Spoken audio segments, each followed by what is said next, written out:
अस्सलाम वालेकुम स्टूडेंट्स। जैसे कि आपको मालूम है हम सेल के ऑर्गेनेल्स को डिस्कस कर रहे हैं। तो आज हमारा टॉपिक है endoplasmic reticulum and Golgi apparatus। Endoplasmic reticulum, जैसे कि हम नाम को देख लेते हैं, रेटिकुलम। रेटिकुलम का मतलब उर्दू में होता है जाल, नेट। नेट से आप वाकिफ़ हैं, नेट किसको कहते हैं कि जाल को, ठीक है। जैसे जाल होता है, ठीक है, ऐसे मेम्ब्रेन्स की क्या होती हैं, एंडोप्लाज्मिक रेटिकुलम में ऐसे जाल होता है मेम्ब्रेन्स का, ठीक है। सेल के अंदर मेम्ब्रेन्स का जाल को क्या कहते हैं, एंडोप्लाज्मिक रेटिकुलम। सपोज दैट ये आपका सेल है। सेल में न्यूक्लियस होता है, न्यूक्लियस के गिर्द डबल मेम्ब्रेन होती है, उसको न्यूक्लियर एनवेलप कहते हैं या न्यूक्लियर मेम्ब्रेन भी कहते हैं। न्यूक्लियर मेम्ब्रेन के बाहर ट्यूब्यूलर पोर्शन होता है, ठीक है, मेम्ब्रेन का। इनके मेम्ब्रेन ने क्या एक जाल बिछाया होता है, ठीक है, वो ट्यूब्स की शेप की होती है, ट्यूब्स नुमा, उनको कहते हैं एंडोप्लाज्मिक रेटिकुलम। ये देखें, ये आपका न्यूक्लियस के गिर्द जो वॉल होती है, न्यूक्लियर मेम्ब्रेन या न्यूक्लियर एनवेलप, उसके गिर्द ये ट्यूब्यूलर पोर्शन है मेम्ब्रेन का, ठीक हो गया। अगर हम इसको 3D में देखना चाहें तो ये कुछ ऐसे हमें नज़र आएगा, ये 3D फॉर्म में नज़र आएगा हमें ऐसे।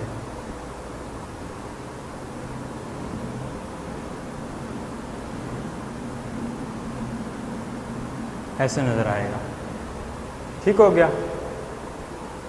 ये क्या कहलाता है, एंडोप्लाज्मिक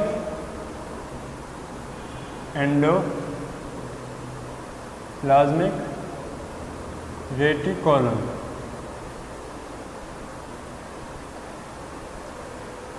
स्टूडेंट्स, एंडोप्लाज्मिक रेटिकुलम के ऊपर कुछ ग्रैन्यूल्स होते हैं ऐसे, इसकी सरफेस के बाहर जो आउटर सरफेस है एंडोप्लाज्मिक रेटिकुलम की, इसके बाहर ग्रैन्यूल्स होते हैं। इन ग्रैन्यूल्स को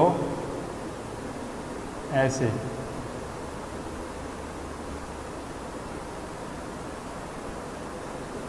इन ग्रैन्यूल्स को राइबोसोम्स बोलते हैं। राइबोसोम्स क्या बोलते हैं, राइबोसोम्स। ये जो एंडोप्लाज्मिक रेटिकुलम का आपको स्ट्रक्चर दिख रहा है, इसका जो ये वाला हिस्सा है अंदर वाला, जो आपको ये खाली नज़र आ रहा है ट्यूब्स नुमा, इसको बोलते हैं ल्यूमिनल। इसे क्या बोलते हैं, स्पेस, ल्यूमिनल स्पेस। ये खाली जगह आपको नज़र आ रही है, इसको ल्यूमिनल स्पेस बोलते हैं। और ये जो बाहर का स्ट्रक्चर है, ये वाला ट्यूब्स नुमा, सैक नुमा, ये वाला हिस्सा, ये वाला हिस्सा, इसको बोलते हैं सिस्टर्ना। सिस्टर्ना, ठीक हो गया। एंडोप्लाज्मिक रेटिकुलम की ये जो अंदर वाला स्पेस है, इसमें साइटोप्लाज्म होती है। सेल के बाहर भी अंदर साइटोप्लाज्म होती है, मीन के एंडोप्लाज्मिक रेटिकुलम के बाहर भी सारा साइटोप्लाज्म है, अंदर वाला एरिया भी साइटोप्लाज्म होता है, ठीक है। ये वाला हिस्सा जो अंदर वाला ल्यूमिनल स्पेस कहलाता है, और बाहर ये सैक नुमा आपको स्ट्रक्चर नज़र आ रहा है, इसको बोलते हैं सिस्टर्ना, ठीक हो गया। अब मैंने क्या कहा, इसके ऊपर क्या ग्रैन्यूल्स लगे होंगे, उन ग्रैन्यूल्स को क्या बोलते हैं, राइबोसोम्स। क्या बोलते हैं, राइबोसोम्स। ये राइबोसोम्स क्या करते हैं, इसकी सरफेस को क्या बना देते हैं, रफ बना देते हैं। ये क्या बनाते हैं, सरफेस को रफ बना देते हैं, जिसकी वजह से इसको कहते हैं रफ एंडोप्लाज्मिक रेटिकुलम। क्या कहलाती है? Rough endoplasmic reticulum. सिर्फ राइबोसोम्स की वजह से इसकी सरफेस रफ हो जाती है, जिसको कहते हैं रफ एंडोप्लाज्मिक रेटिकुलम। ठीक है, और इसको रफ एंडोप्लाज्मिक रेटिकुलम को ग्रैन्युलर भी कहते हैं। ये क्या होते हैं? ग्रैन्युलर। ग्रैन्युलर क्यों कहते हैं? ये राइबोसोम्स की वजह से इसको ग्रैन्युलर कहते हैं कि इसका जो स्ट्रक्चर होता है वो क्या होता है? ग्रैन्युलर होता है। ठीक हो गया। अगर हम इसके अब ये जो इसकी जो सरफेस है, ये मेम्ब्रेन, आउटर मेम्ब्रेन है, ये न्यूक्लियस की मेम्ब्रेन से कंटिन्यूस बनी होती है। ठीक है, मीन कि ये न्यूक्लियस मेम्ब्रेन है, इसकी कंटिन्यूस से एंडोप्लाज्मिक रेटिकुलम बनी होती है, बिल्कुल ये जुड़ी होती है। अगर हम इसके अब फंक्शन की बात करें तो जैसे कि राइबोसोम्स का क्या काम होता है, मैंने आपको जब स्ट्रक्चर पढ़ाया था, अगर स्टूडेंट्स आपने वो स्ट्रक्चर पढ़ा है, देखा है, तो उसमें मैंने कहा था राइबोसोम क्या करती हैं? राइबोसोम सेल में प्रोटीन की फॉर्मेशन करती हैं, मेकिंग या प्रोड्यूसिंग प्रोटीन। राइबोसोम दो तरह की होती हैं। एक तो आपको ये नज़र आ रही है राइबोसोम है, जिनको क्या बोलते हैं? Endoplasmic reticulum bounded protein. ठीक है, और भी फ्री राइबोसोम्स पड़ी होती हैं यहाँ पे। इन राइबोसोम्स को बोलते हैं फ्री राइबोसोम्स। ठीक है, दोनों का काम formation of protein, production of protein. लेकिन क्या है, ये जो फ्री राइबोसोम्स हैं, इसका काम क्या होता है? ये फॉर्मेशन ऑफ प्रोटीन करती है, लेकिन ये प्रोटीन सेल के अंदर ही यूज़ होती है। क्या होती है? सेल के अंदर ही इसने यूज़ होना है। मीन के जो भी एंजाइम सेल के अंदर बनेंगे या कोई और प्रोटीनियस पार्ट बनेगा, वो किससे बनेगा? इससे बनेगा। ठीक है, जितने भी एंजाइम्स हैं वो किसी प्रोटीन के बने होते हैं, तो इसलिए ज़्यादातर प्रोटीन जो एंजाइम बनाने में यूज़ होते हैं सेल के अंदर ही यूज़ होगी। लेकिन ये राइबोसोम ये सेल के बाहर, ठीक है, यूज़ होगी। तो अब देखो ये राइबोसोम अटैच किसके साथ हैं? एंडोप्लाज्मिक रेटिकुलम के साथ अटैच हैं। तो ये क्या करेगी? Production of protein. तो सबसे पहला काम है, फर्स्ट फंक्शन है एंडोप्लाज्मिक रेटिकुलम का, वो क्या है? फर्स्ट फंक्शन प्रोडक्शन ऑफ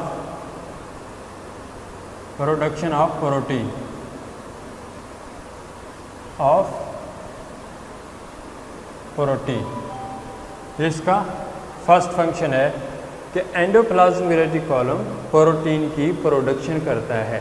ठीक है, ये प्रोटीन, ये जो राइबोसोम्स लगे हुए हैं, ये क्या करते हैं? प्रोटीन बनाते हैं। प्रोटीन बनाने के बाद ये जो ल्यूमिनल स्पेस है, ये वाले, इसमें क्या करती है? प्रोटीन को भेज देती है। ठीक है, प्रोटीन यहाँ जाके फिर सैक्स की फॉर्म में, वेजिकल्स की फॉर्म में बाहर निकलती हैं। ये वेजिकल्स हैं। क्या है? वेजिकल्स। मीन के ये राइबोसोम्स जो फॉर्मेशन प्रोटीन की करते हैं, उसके बाद एंडोप्लाज्मिक रेटिकुलम इसको मॉडिफाई करता है। प्रोटीन को क्या करता है? मॉडिफाई करता है। तो ये क्या बनाता है? ग्लाइकोप्रोटीन। क्या बनाता है? ग्लाइकोप्रोटीन। इसका दूसरा फंक्शन है ग्लाइकोप्रोटीन का, प्रोडक्शन ऑफ ग्लाइकोप्रोटीन।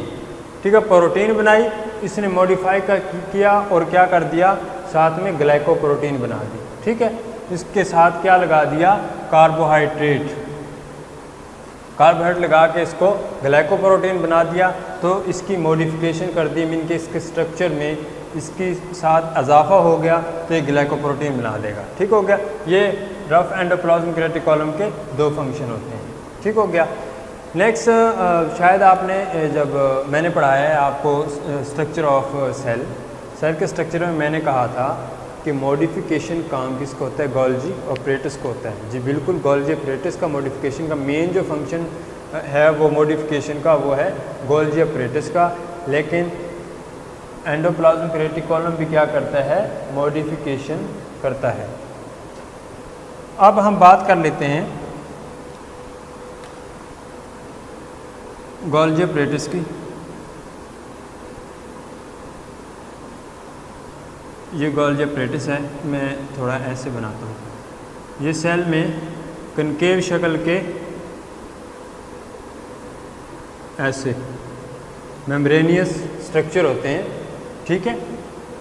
कनकेव कैसे होते हैं, ऐसे होते हैं कनकेव, ये ऐसे, ठीक है। मीन के उनका ऐसे स्ट्रक्चर होता है, ठीक है, ऐसे मुड़ा हुआ, कर्व जिसे कहते हैं, कर्व नुमा होता है। ये जो टेब्यूलर पोर्शन है, ये स्ट्रक्चर हैं किसके, गोल्जी ऑपरेटस। किसे कहते हैं, गोल्जी ऑपरेटस। ऑपरेटस भी बोलते हैं, बॉडी भी बोलते हैं, गोल्जी बॉडीज और कम्प्लेक्स भी बोलते हैं, ठीक है। इसके 3 नाम हैं, गोल्जी ऑपरेटस, गोल्जी बॉडी और गोल्जी कम्प्लेक्स। ये जो गोल्जी बॉडीज़ हैं ये क्या करते हैं, एक तो मैं इसके स्ट्रक्चर के बारे में आपको पहले बता देता हूँ।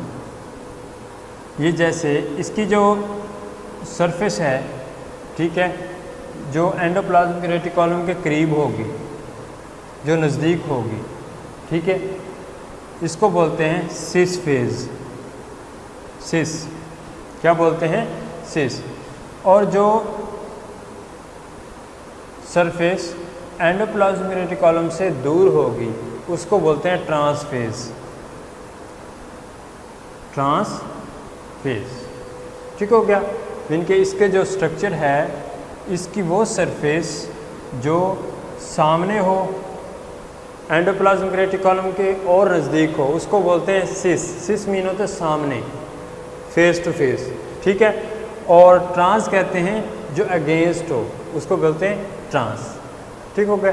जो तो इसके स्ट्रक्चर की बात होगी। स्ट्रक्चर के बाद आप देखें, ये जो वेजिकल हैं जिसमें प्रोटीन है, ये प्रोटीन की वेजिकल्स हैं, प्रोटीन की थैलियाँ हैं। क्या होगा, ये प्रोटीन की थैलियाँ यहाँ आएंगी, इनको गोल्जी ऑपरेटस कैच करेगा, ठीक है, अपने अंदर कैच करेगा और यहाँ पे क्या कर लेगा, इन थैलियों को अटैच कर लेगा। ऐसे क्या करेगा, इन थैलियों को अटैच कर लेगा। ये थैलियाँ यहाँ पे आ गई हैं। अटैच करने के बाद इसका फर्स्ट जो फंक्शन होता है वो होता है मॉडिफिकेशन। मीन के ये प्रोसेसिंग करके क्या करेगा, मॉडिफिकेशन करेगा, मीन के इसको तब्दील करेगा।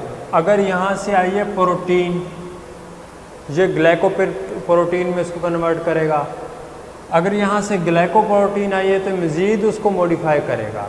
वो मॉडिफाई करने के बाद ये वेजिकल्स यहाँ से निकलेंगी इस सरफेस से। इस सरफेस से क्या, सिस सरफेस से क्या हो, सिस फेस से ये एंटर हुई और ट्रांस फेस से क्या, ये बाहर निकलेंगी।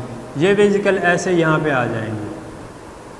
अब ये मॉडिफाई होके आ गई। ये क्या है, ये वेजिकल्स मॉडिफाई, जो चीज़ एंटर हुई उस चीज़ को क्या किया इसने, ठीक है, मॉडिफाई करके बाहर निकाल दिया। बाहर निकालने के बाद ये करेगी इसको पैक, वेजिकल में क्या करेगी, पैक करेगी। पैक करने के बाद फिर ये डिसाइड करेगी कि मैंने कहाँ भेजना है इसको, कि मैंने कहाँ भेजना है। मैंने आपको स्ट्रक्चर में बताया था ये मैनेज भी करती है, ठीक है, कि मैंने कहाँ भेजना है। ट्रांसपोर्टेशन का काम भी ये साथ साथ में करती है, ठीक है। पैक करने के बाद ये करेगी ट्रांसपोर्ट और मैनेज करेगी, डिसाइड करेगी कि मैंने ये कहाँ भेजना है। अगर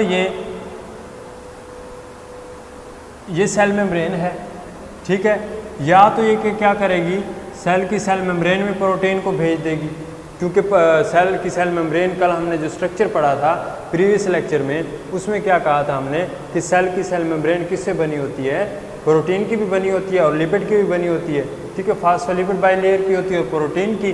तो यहाँ पे अगर प्रोटीन हुआ, ज़रूरत हुआ सेल मेम्ब्रेन को, तो ये क्या करेगी, सेल मेम्ब्रेन को भेजेगी। अगर सेल मेम्ब्रेन को ज़रूरत नहीं, ये क्या करेगी, बाहर इन वेजिकल्स को भेज देगी। सेल के बॉडी के अदर पार्ट्स को ज़रूरत होगी वहाँ भेज देगी, ठीक है। ये क्या करेगी, गोल्जी एपरेटस का काम है। गोल्जी एपरेटस तमाम जितनी भी प्रोटीन होती है सेल मेम्ब्रेन में, उसको पूरा कौन करती है, वो कहाँ से आती है, गोल्जी एपरेटस से आती है। अगर गोल्जी एपरेटस ना हो, गोल्जी एपरेटस तो सेल मेम्ब्रेन नहीं होगी, मीन कि cell membrane depend upon Golgi apparatus. Golgi apparatus का सेल के स्ट्रक्चर में बहुत बड़ा रोल है, ठीक है। यहाँ पे अगर लिपिड भी जो बनता है वो भी गोल्जी एपरेटस से ही जाता है, ठीक है। और उसके बाद जो प्रोटीन बनेगा जो सेल मेम्ब्रेन में या बाहर होगा वो भी गोल्जी एपरेटस से। पहले गोल्जी एपरेटस क्या करेगा, राइबोसोम से, क्योंकि इस राइबोसोम में इसने लेना है, इस राइबोसोम से ये क्या करेगा, मॉडिफिकेशन उसकी करेगी, लेकिन सेल के अंदर यूज़ होगा, लेकिन इसकी मॉडिफिकेशन करके या सेल मेम्ब्रेन को भेजेगी या क्या करेगी, बाहर भेज देगी, ठीक है। पहले ये मॉडिफाई करेगी, उसके बाद क्या करेगी, ये वेजिकल्स को सेल के बाहर या सेल मेम्ब्रेन में भेज देगी, ठीक है। तो गोल्जी एपरेटस जो है, मज़ीद में लिख रहा हूँ यहाँ पे। अब गोल्जी एपरेटस का क्या फंक्शन हुआ, गोल्जी बॉडीज, इसका पहला फंक्शन है, ये क्या करेगी, प्रोटीन की, चलो मैं ये ऐसे लिख देता हूँ, पैकेजिंग, ट्रांसपोर्टेशन,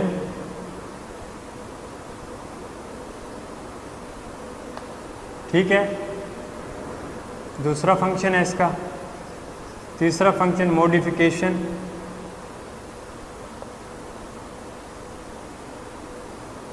मॉडिफिकेशन, ये तीन फंक्शन है इसके, ठीक है। क्या गोल्जी एपरेटस पैकेजिंग करेगी, पैकेजिंग के बाद क्या करेगी, पैकेजिंग के बाद ट्रांसपोर्टेशन, ट्रांसपोर्ट करेगी, उसके बाद मॉडिफिकेशन करेगी। और इसका चौथा एक और फंक्शन है, वो मैं आपको बताता हूँ। जैसे ये मैंने कहा कि मॉडिफिकेशन के बाद ये थैलियाँ बाहर निकालती है ट्रांसफेज के ज़रिए, ठीक है, ये वेजिकल्स बाहर निकलती हैं। तो ये कुछ वेजिकल्स क्या होती हैं जो बाहर निकल के चली जाती हैं सेल मेम्ब्रेन में, कुछ बाहर गुजर जाती हैं, ठीक है, मीन के क्रॉस कर जाती हैं सेल मेम्ब्रेन को और सेल के बॉडी के दूसरे पार्ट्स को ज़रूरत होती हैं। और कुछ जो वेजिकल्स हैं ये क्या करेंगी, सेल के अंदर ही रह जाएंगी ऐसे। ये वेजिकल्स क्या होंगी, सेल के अंदर ही रह जाएंगी। इन वेजिकल्स को कहते हैं लाइसोसोम्स, लाइसोसोम्स। मीन के मॉडिफिकेशन के साथ साथ, पैकेजिंग के साथ साथ इसने क्या किया, एक और ऑर्गेनेल्स को, ठीक है, पैदा कर दिया, जन्म दिया, उसकी प्रोडक्शन की, वो क्या कहलाती हैं, लाइसोसोम्स। मीन के इसका चौथा फंक्शन क्या हो जाएगा, फॉर्मेशन ऑफ लाइसोसोम्स। ये इसके मेन फंक्शन है, मेन, ठीक है। अगर आपको कोई और फंक्शन नहीं भी आए तो नो प्रॉब्लम, ये फंक्शन आपको क्या आने चाहिए, बिल्कुल आने चाहिए, क्योंकि आपको स्ट्रक्चर से वाज़े तौर पे ये चीज़ें मैं आपको समझा रहा हूँ। इसलिए समझा रहा हूँ कि आपको कंसेप्ट बन जाएं, आपको गोल्जी एपरेटस को जैसा नाम आए या हिंट्स आपको पता होने चाहिए कि गोल्जी एपरेटस का क्या काम है, ठीक है, एंडोप्लाज्मिक रेटिकुलम का क्या काम है। आपको स्ट्रक्चर याद करने से इसके फंक्शन इजीली याद हो सकती हैं। 3-4 फंक्शन भी अगर आप एग्ज़ाम में लिखाते हो तो आपको मार्क्स मिल सकते हैं, ठीक है। तो ये था गोल्जी एपरेटस जो क्या काम करती है, मैनेज करती है, स्टोर करती है, और उसके बाद मॉडिफिकेशन, ट्रांसपोर्टेशन और फॉर्मेशन ऑफ लाइसोसोम्स। नेक्स्ट आपकी जो ऑर्गेनेल्स है उसको डिस्कस करते हैं।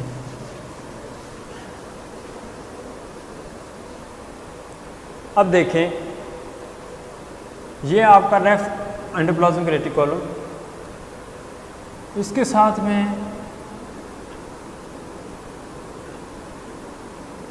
ये ऐसे एक और एंडोप्लाज्मिक रेटिकुलम पड़ा होगा, ठीक है। इसको बोलते हैं स्मूथ एंडोप्लाज्मिक रेटिकुलम। क्या बोलते हैं? Smooth endoplasmic reticulum. हमने स्मूथ क्यों बोला? जरा देखें, यहाँ पे ग्रेन्यूलर पार्ट्स ने, राइबोसोम्स ने क्या किया था, एंडोप्लाज्मिक रेटिकुलम के जो सरफेस है उसको रफ किया था, ठीक है, ग्रेन्यूलर बना दिया था, इसलिए हमने इसको कहा था रफ एंडोप्लाज्मिक रेटिकुलम, ठीक है। लेकिन इसकी जो सरफेस है वो स्मूथ है, इस पर कोई ग्रेन्यूल अटैच नहीं है, ठीक है, ये बिल्कुल प्लेन है, इसलिए इसको कहते हैं स्मूथ एंडोप्लाज्मिक रेटिकुलम, ठीक है, स्मूथ एंडोप्लाज्मिक रेटिकुलम। ये भी इसके साथ अटैच होगा। इसका क्या फंक्शन है? Smooth endoplasmic reticulum, smooth endoplasmic reticulum, ये होता है ए ग्रेन्युलर स्ट्रक्चर। इसका स्ट्रक्चर क्या होता है? ए ग्रेन्युलर। ए का मतलब होता है विदाउट, ग्रैन्यूल्स, मीन कि इसकी सरफेस पे क्या होगा? ग्रैन्यूल्स नहीं होंगे, इसलिए ए बोलते हैं विदाउट ग्रैन्यूल्स, मीन के प्लेन होगा, इसकी सरफेस स्मूथ होगी, ठीक हो गया। अब इसके फंक्शन देखते हैं। इसके फंक्शन, मेन फंक्शन मैं आपको बताता हूँ इसके। सबसे पहला फंक्शन इसका है डिटॉक्सिफिकेशन,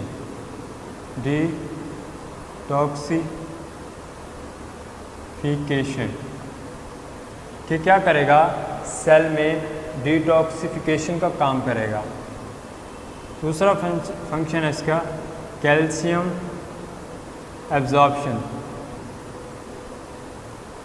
कैल्शियम स्टोरेज। ये क्या करेगा? कैल्शियम स्टोरेज का काम करेगा। तीसरा इसका काम है lipid production,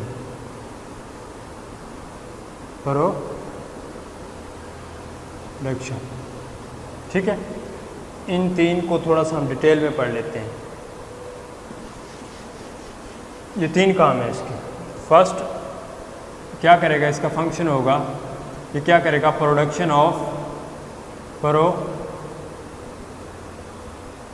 of lipid, oil भी लिपिड को ही बोलते हैं। लिपिड की जो, ठीक है, लिक्विड फॉर्म है वो ऑयल है, इसलिए मैं चलो अलहदा लिख रहा हूँ आपके कॉन्सेप्ट के लिए। Lipid, oil, waxes, fatty acid, production of lipid, oil, waxes and fatty acid, ये स्मूथ एंडोप्लाज्मिक रेटिकुलम का काम है, ठीक हो गया। ये क्या करेगा? यहाँ पे लिपिड बना देगा। लिपिड बनाने के बाद लिपिड क्या होगा? गोल्जी अपरेटस में आएगा, ठीक है। गोल्जी अपरेटस इसको करेगा मॉडिफाई। क्या करेगा? मॉडिफाई करेगा। मॉडिफाई करने के बाद ये लिपिड को बना देगा, लिपिड के साथ लगा देगा फॉस्फेट। क्या लगा देगा? फॉस्फेट, और ये फॉस्फोलिपिड बना देगा। इसको फॉस्फोलिपिड बना देगा। वो फॉस्फोलिपिड क्या होगा? किसको यूज़ होता है? कहाँ जाता है? सेल मेम्ब्रेन में। सेल मेम्ब्रेन फॉस्फोलिपिड की बनी होती है ना, तो ये क्या करेगा? सेल मेम्ब्रेन में चला जाएगा। मीन के जो फॉस्फोलिपिड सेल मेम्ब्रेन में होता है वो डिपेंड किस पे करता है? वो भी गोल्जी अपरेटस पे डिपेंड करता है। अगर गोल्जी अपरेटस ने ना बनाया तो क्या होगा? सेल मेम्ब्रेन का स्ट्रक्चर नहीं बनेगा, ठीक है। मीन के फॉस्फोलिपिड कहाँ से आती है, गोल्गी एपरेटस से आती है, और लिपिड को कौन बनाता है, स्मूथ एंडोप्लाज्मिक रेटिकुलम। ठीक है, स्मूथ एंडोप्लाज्म का रेटिकुलम जो है उसका दूसरा काम है कैल्शियम स्टोरेज। मीन के क्या करेगा, कैल्शियम को स्टोर करेगा। कैल्शियम को स्टोर कैसे करेगा, कैल्शियम स्टोर जो हमारा जो सबसे ज़्यादा बॉडी में कैल्शियम स्टोरेज जो होती है वो होती है मसल्स में। मसल्स सबसे ज़्यादा कैल्शियम स्टोर बॉडी में कहाँ होता है, मसल्स में। ठीक है, ये रिलीज़ कैसे होता है, स्टोर होने के बाद रिलीज़ कैसे होता है। अब देखें, सपोज दैट ये है आपको मसल, ये क्या है, मसल है। मसल के जो अंदर एंडोप्लाज्मिक रेटिकुलम की जो मेम्ब्रेन होती है उसे कहते हैं सार्कोप्लाज्मा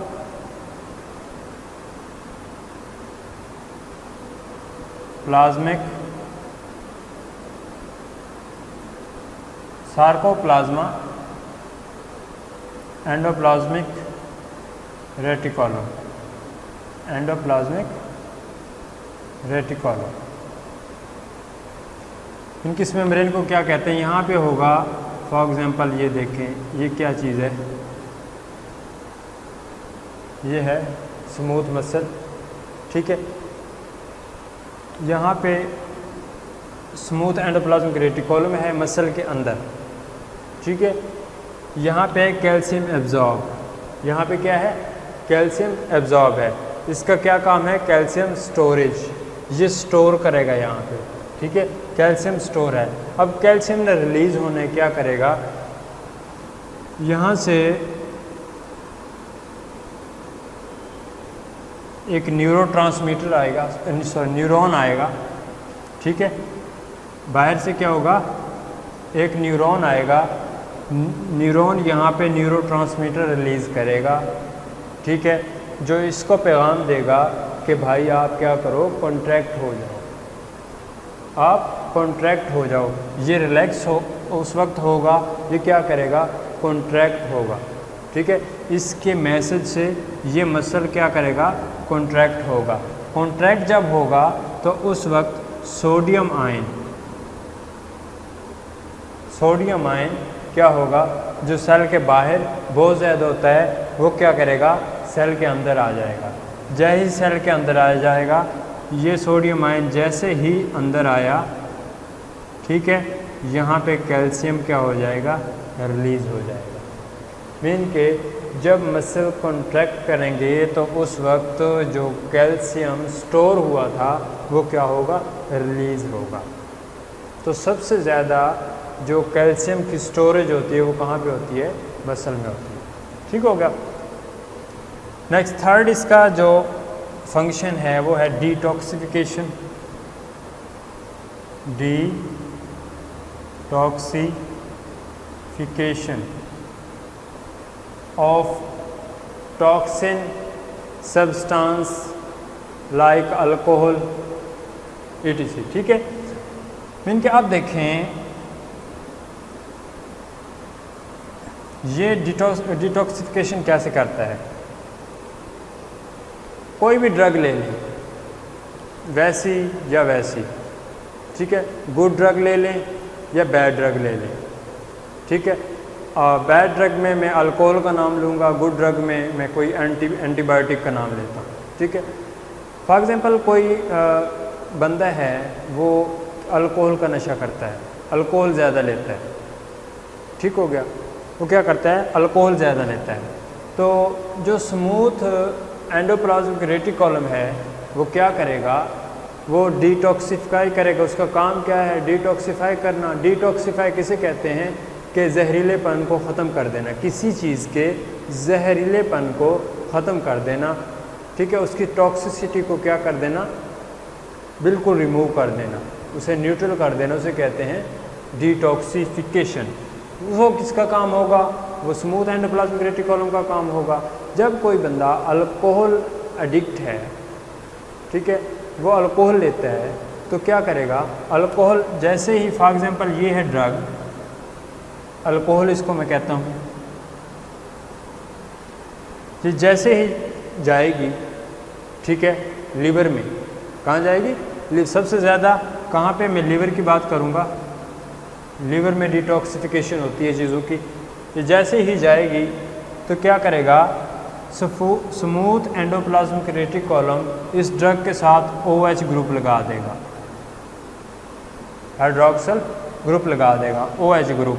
जैसे ही ये OH ग्रुप यहाँ पे ड्रग के साथ लगाएगा, अटैच करेगा, ये ड्रग वाटर सॉल्युबल बन जाएगी, वाटर में डिज़ॉल्व हो जाएगी। जैसे ही ये वाटर सॉल्युबल बनेगी, वाटर में डिज़ॉल्व होगी, ये क्या? यूरिन में डिस्चार्ज हो जाएगी। यूरिन के ज़रिए ये बॉडी से डिस्चार्ज हो जाएगी, ठीक है। मीन कि जब तक ड्रग के साथ अल्कोहल नहीं लगेगा, ये वाटर सॉल्युबल नहीं होगा। जब वाटर सॉल्युबल ना हुआ, ठीक है, वाटर में डिज़ॉल्व ना हुआ, तो ये यूरिन के साथ क्या नहीं करेगा? खारिज नहीं होगा, ठीक है। तो जैसे ही एक न्यू पर्सन होता है, अगर वो कोई नशा करता है तो उसको नशा जल्दी चढ़ता है, ठीक है। वो क्या है? नशा उस पर जल्द असर करता है। फॉर एग्ज़ाम्पल कोई एक पैक पीता है या इनके एक घूंट पी लेता है, तो उससे क्या? नशा जल्दी आएगा। अगर पहले से ही कोई पर्सन 2 पैक पी रहा है, उसे कुछ भी नहीं होगा। क्यों नहीं होगा? उसकी एक वजह है, उसका जो स्मूथ एंडोप्लाज्मिक रेटिकुलम है ना, वो बढ़ जाएगा, वो इतना स्ट्रॉन्ग हो जाएगा कि वो अगर 2 पैक ले रहा है, ठीक है, 2 पैक ले रहा है, तो वो इतनी कैपेसिटी रखता है कि वो उसको डिटॉक्सीफाई कर सके, ठीक है। मीन के वो उतना उसके साथ OH ग्रुप लगाएगा और उसको यूरिन के साथ खारिज करता रहेगा। इसलिए मीन के जो नशे का आदी पर्सन होता है, ठीक है, उसके लिए नशा उसको बिल्कुल भी असर नहीं करता, ठीक है। उसका एक नुकसान भी है, इसका एक नुकसान है। वो नुकसान क्या है? फॉर एग्जाम्पल मैंने अभी बताया, एक आप लेते हो गुड ड्रग, एक लेते हो बैड ड्रग। अब बैड ड्रग में अल्कोहल को ही कहूँगा, गुड ड्रग आप कोई एंटीबायोटिक लेते हो। फॉर एग्जांपल कोई बंदा नशा करता है, उसको एंटीबायोटिक लेना है, ठीक है, मेडिसिन वो एंटीबायोटिक ले रहे हैं। जैसे ही वो एंटीबायोटिक लेगा तो होगा क्या? वो एंटीबायोटिक, ठीक है, एंटीबायोटिक जो गुड ड्रग ले रहा है थेराप्यूटिक इफेक्ट के लिए, वो क्या करेगा? असर नहीं करेगी। क्या हो जाएगा? वो उसे डिटॉक्सीफाई करके यूरिन में खारिज कर देगा, यूरिन में खारिज कर देगा। वो क्यों करेगा? क्योंकि उस वक्त जो एंटीबायोटिक थी, ठीक, वो एंटीबायोटिक थी, उसकी जो मिकदार थी, जो डोज थी, वो थी थोड़ी, ठीक है, क्योंकि उसका जो स्मूथ एंडोप्लाज्मिक रेटिकुलम है वो बढ़ चुका है, उसकी कैपेसिटी ज़्यादा है, ठीक है। डोज ज़्यादा लें तो तब है, वरना क्या, ये उसको डिटॉक्सीफाई करता रहेगा जब तक, क्योंकि ये अल्कोहल जो है, ठीक है, इसने इसकी जो स्ट्रेंथ है, इसकी जो मजबूती कैपेसिटी इतनी बढ़ा दी है कि अब थोड़ी बहुत ये मेडिसिन को, ये मिनी डोज को क्या करेगा? एक्सेप्ट नहीं करेगा, उसको साथ साथ डिटॉक्सीफाई करता रहेगा। तो इसका नुकसान क्या है? एक तो नुकसान ये है कि जो भी पेशेंट होता है, ठीक है, जो नशे का आदी होता है, उसको दवा असर नहीं करती, ठीक है। उसकी मेन वजह यही होती है, उसका endoplasmic reticulum, smooth endoplasmic reticulum strong हो चुका होता है, तो वो डिटॉक्सीफाई कर देता है छोटी मोटी मेडिसिन, ठीक है। और दूसरा इसका जो नुकसान ये है कि फॉर एग्जांपल उसने, मैंने अभी बताया, एक पैक लिया, 2 पैक लिया, ठीक है, तो कोई और वो नशा करता है, उसने एक मिकदार नशे की ली, तो क्या करेगा? 1 दिन लेगा, 2 दिन लेगा, 3 दिन लेगा, एक मैक्सिमम रेंज में वो लेगा, ठीक है, नशा करेगा। तो वो चीज़ क्या करेगा? फिर एंडोप्लाज्मिक रेटिकुलम उसको डिटॉक्सीफाई करता रहेगा, मीन के उस वक्त उसको कोई नशा नहीं आएगा। क्यों? क्योंकि वो उसे यूरिन में खारिज करता रहेगा। फिर वो और नशे लेने के लिए क्या करेगा? डोज बढ़ा देगा, इसकी मिकदार बढ़ा देगा। मीन का नशा करने वाला फिर वो अपना जो, ठीक है, कोई भी बैड ड्रग है उसका ड्रग की मिकदार को बढ़ाता रहेगा। ऐसे वो ज़्यादा से ज़्यादा उसे नुकसान देती रहेगी और उस पर कोई गुड ड्रग भी असर नहीं करेगी। ठीक है, समझ आ गई। आज का जो हमारा लेक्चर था उसमें हमने क्या कहा, तीन हमें जो ऑर्गेनेल्स हैं उसके फंक्शन पढ़े। सबसे पहले हमने रफ एंडोप्लाज्मिक रेटिकुलम के फंक्शन पढ़े, फिर गोल्जी अपरेटस के फंक्शन पढ़े और फिर स्मूथ एंडोप्लाज्मिक रेटिकुलम के फंक्शन पढ़े। ये मैंने आपको मेन फंक्शन पढ़ाए हैं। ठीक है, इसको आपने अच्छे तरीके से याद करना है और इसमें से जो MCQs भी अब आ सकते हैं तो आप इजीली इसको क्लियर कर सकते हो। ठीक है, आज का लेक्चर हम एंड करते हैं। इंशाल्लाह फिर हम नेक्स्ट लेक्चर में मिलते हैं।